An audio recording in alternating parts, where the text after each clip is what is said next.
Hi everyone, my name is Lorin Hannah and I am a PhD student at Caldwell University.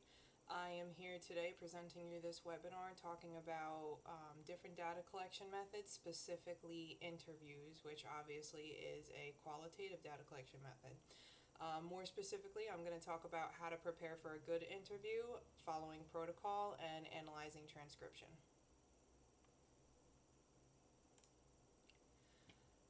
By the end of this webinar, you will be able to feel confident enough to conduct a good interview, choose an appropriate interview type and style relative to your research, transcribe, analyze, and report on an interview. Please, at this time, scan the QR code below, or you can click the link to add to our Padlet. Once you open the Padlet in a new tab, you can answer the question on the page, and feel free to pause this webinar at any time and go back to edit your response or to add new information. If you want to screenshot it, you can go ahead and screenshot that, or take a moment to scan it, open it in a new tab.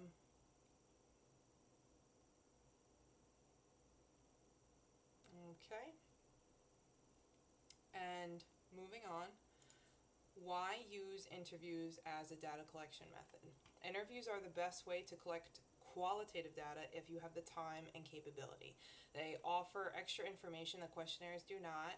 They ask follow-up questions to broaden the scope of understanding. They are presented in a natural setting, which allows people to be more open and honest. You can gather data that is not observable in a questionnaire, for example, body language and hand gestures. And you can rephrase questions not understood by the interviewee, which gives you more accurate data. Here are some advantages and disadvantages of the interview tool as a data collection method. Advantages: you have a high return rate, fewer incomplete answers, can involve reality, controlled answering order, and relatively flexible. Disadvantages: they are very time consuming, they're a small scale study, they're never 100% anonymous, there is a potential for subconscious bias and potential inconsistencies, and we will talk more about these in the coming slides. So the types of interviews, you can follow along in the graphics on the right hand side, or you can follow along with me. There's a couple different types and styles. The main types are either one-on-one or focus groups. Okay, your traditional one-on-one interview can take place in the same methods as a focus group interview can. So that can take place in person, which is the last bullet point on here. Web interview, telephonic interview, phone interview, or email interview. Web interview refers to the Google Meet and that type of thing. It can be formal or informal. There are sequential and panel interviews, and there are also situational interviews. Situational interviews are where you would say, in this situation, what would you do? You know, you most oftenly see this when you're doing like a job interview, and it says, if your coworker did this or your coworker did that, how would you respond? Those are situational interviews. So what does a good one-on-one interview look like? And this is where your Padlet comes into play. So think about what you already wrote in the Padlet and what you think about a good interview and what it should look like. So a good interview should always have a very specific purpose. It is scripted and structured. It flows naturally. It is rich in detail and goes in depth. Those kind of go hand in hand. It allows for questions to be asked by the interviewee at the conclusion of the interview, and it thanks the interviewee for their time, which is extremely important. And again, we'll talk more about each of these in the coming slides. So these are some do's and don'ts when conducting interviews. So do's: adjust the interview schedule in light of feedback from the pilot. Be thoroughly familiar with the schedule before starting interviews. Use probes if insufficient detail is obtained. Provide non-direct, non-verbal encouragement. Use straightforward, ordinary language in asking questions. Take tissues and be prepared for any distress experienced by informant. Don't introduce assumptions before asking a question. You don't want to create any bias beforehand.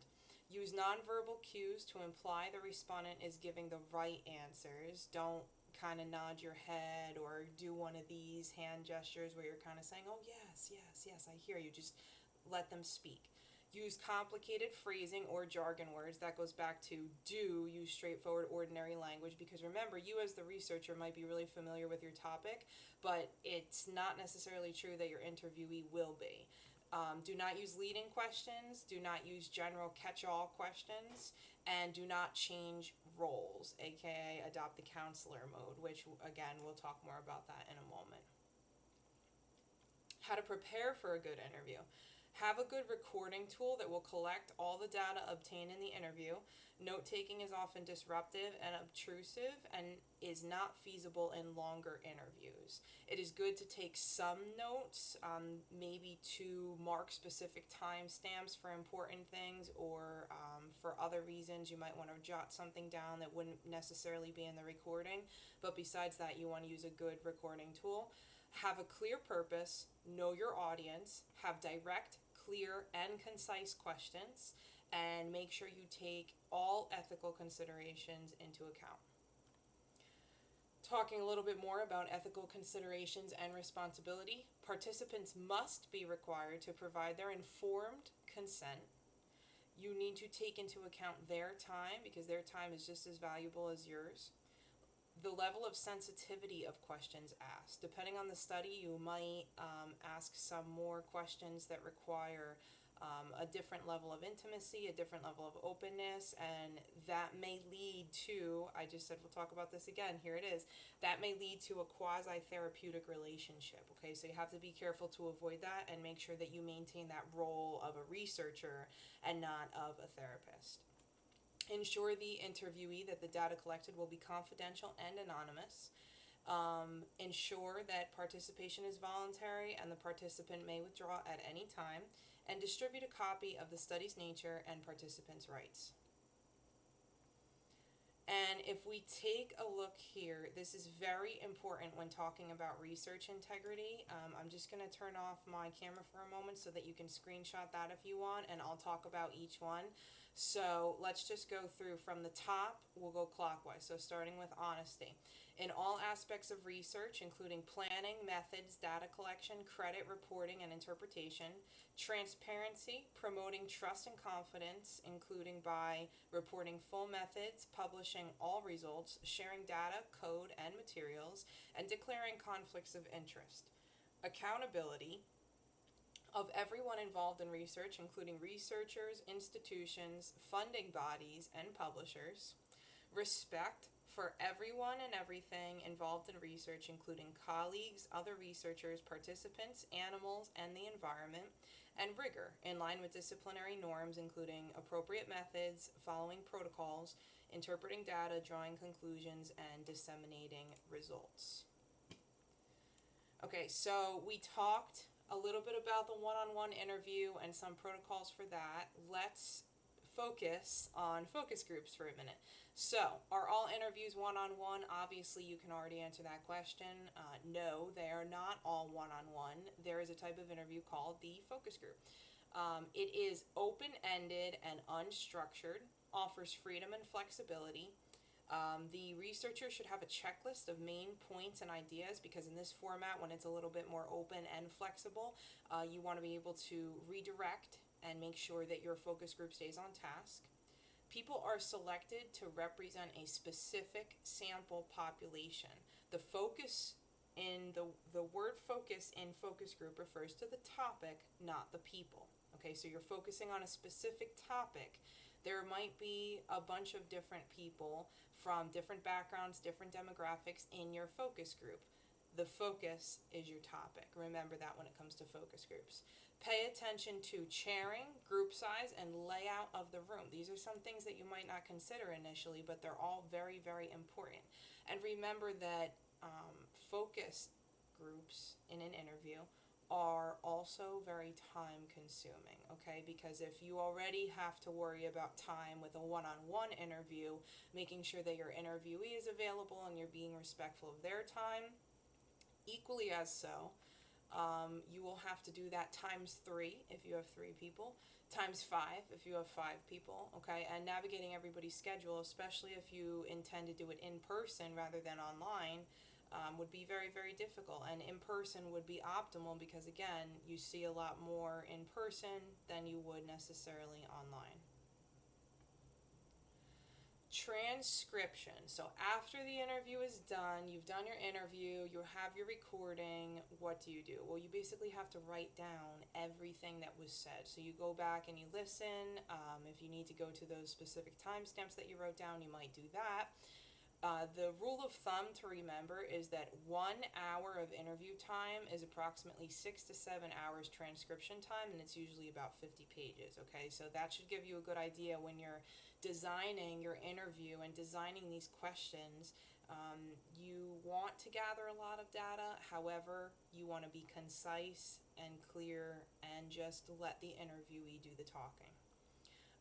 Coding. We will talk more about coding, but generally, remember this, coding, you want to generate meaningful data units and classify and order units, and I'll show you an example of that shortly.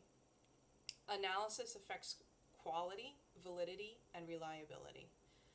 Final report should include introduction that includes the main themes and contents, outline the methodology and methods from designing the interview, transcribing, and analyzing. Results, the data analysis, interpretation, and verification, and the discussion. So remember that you need to include all of these things. So if it's not something that you would want to include in your paper, then you probably shouldn't be including it in your interview, okay? Again, if you want to screenshot this graphic on the top right here, this kind of gives you a good idea of how you're coding in depth. So you prepare, organize, and explore the data, develop categories for analysis, and do your basic coding there. Then, in the yellowish, orange, yellow, whatever you want to call it, step 4, develop category system further and fine coding, analysis of coded data, comparisons, models, and visuals, and then write your research report. So this is the slide where I wanted to talk to you about coding. So here is an example of what coding looks like. Let's take a look here. The following transcriptions are a mock excerpt from a focus group session with spouses of reservists who are currently deployed. The moderator has just asked, what are the negative aspects of having your service member deployed? So if we look at the control all the way on the left-hand side, this is where there's no coding, okay? So there's the moderator, and then respondent 2, 3, 4, 8, 1 for the moderator, and then 1 and 2, okay? And that is just the transcription right there from the recording without any coding. Now, we go to the basic coding. Let's go back one step here, okay? So if we go back one step, we're in the blue. The blue is where we're doing our basic coding, okay? So steps 1, 2, 3. So this is where we are preparing, organizing, exploring the data, and developing categories. So, basic coding. You can see here that the person who conducted this research, who conducted this focus interview, or the group of researchers, they organized it into positive and negative. So if you see, the things outlined in green are all positive, and the things outlined in red are all negative. Okay, so a very, very simple, basic coding method. Okay, now let's go back up here. 4, 5, and 6 in your top right. Develop category system further and fine coding, and then begin your analysis. So this doesn't necessarily, this example here doesn't necessarily talk about that fine analysis yet, but it does talk about the fine coding. Okay, so we have positive, if you see highlighted in blue, that first response, number 2, positive financial, okay? Then the negative in the yellow, children's issues. Then the negative in the green, household responsibilities. Then we get to the negative financial aspect. And then finally on the bottom, we talk about the financial positive aspect, okay? So you can see clearly from the basic coding in the middle to the fine coding on the right-hand side, titled Complex Multi-Layered Coding, how the transcription gets divided into specific sections. So, welcome back. What to look out for. Power relation, interrelated power with the interview. there is value in your words and value in the interviewee. Trust, objectivity, accuracy, honesty, meaning, clarity of purpose could create an alternate reality, and wording. Shorter questions, longer answers. Okay, so the most important thing on this slide that you should remember what to look out for is shorter questions, longer answers. You heard me say earlier, do more listening and less talking. That's really what you want to do here, okay? And remember that there is a certain power dynamic that comes with the interview process, and like we talked about before, like that quasi-therapeutic relationship, things to avoid. You have to be very careful with your words, you have to make sure you're very clear, and you have to make sure you're very objective, okay? You can't give any hints that would kind of skew your interviewee's answers. Additionally, other things to look out for. Responses can be at a considerable distance from reality. This entire process is very time consuming, which we've talked about before, from planning to doing the actual interview to then doing the transcription analysis. You need to make sure you take into consideration all of the ethics that we spoke about before, minimize bias, and maintain validity. Talking further about maintaining validity, there are two types of validity. Let me get more in depth here so that you can see this more clearly. There is internal and there is external. So internal is the extent to which an investigation is actually measuring what it is supposed to measure, how to ensure it. The attitude, views, and prospects of the interviewer, a tendency for interviewer to see the interviewee on his or her own merits, a tendency for interviewers to seek answers to support their preconceived notions, misperceptions on the part of the interviewer with regard to what the interviewee is saying, misunderstanding on the part of the interviewee with regard to what is being asked. So these are the things that you need to be careful of. Okay, and this is, a lot of this stuff gets very repetitive once you get into validity and talking about different things like making sure that you get the interviewee's point across exactly as it was intended without putting in any of your own bias or any of your own preconceived notions, okay? Now, external is the extent to which a research instrument yields the same results on repeated trials. So, avoid asking leading questions. We spoke about that, very important. Make sure you take notes, not just depend on tape recorders. So like I said earlier, you might want to write down some timestamps. You might want to take some additional notes about something that you observed visually if the recording device that you're using does not have video. You want to conduct a pilot interview to make sure that your interview goes exactly as planned, because you don't necessarily realize it, but once you get into that interview mode, if you're not familiar with the process, it can be quite intimidating. So you want to make sure you do that pilot interview before you actually start collecting your real data, okay? Giving the interviewee a chance to sum up and clarify points they have made. So as I wrote in an earlier slide, you might want to say, tell me more about that, or what do you mean, or just have them expand on it. So here are the main takeaways from today. And I will move my camera again real quick so that you can screenshot this. So here are the most important things. Number one, listen, don't speak. Shorter questions, longer answers. Time equals value. Interviews alone, and this one is very important. I'm just going to pop back on here so that I can emphasize this. Interviews alone are insufficient, okay? This is a great qualitative method, but it needs to be part of a larger mixed methods research method, all right? Must be used in correlation with other data. Integrity. Always, always, always be humble, respectful, and objective. It is part of integrity. Real quick, just touching upon the Delphi technique. You guys can read this, but I'll read the top right to you here. I won't really go into too much detail. I just wanted to include this here so that you know what it is, because once you start your data collection and you get more into interviews, this will come up eventually. So the Delphi method, a forecasting process framework based on the results of multiple rounds of questionnaires sent to a panel of experts.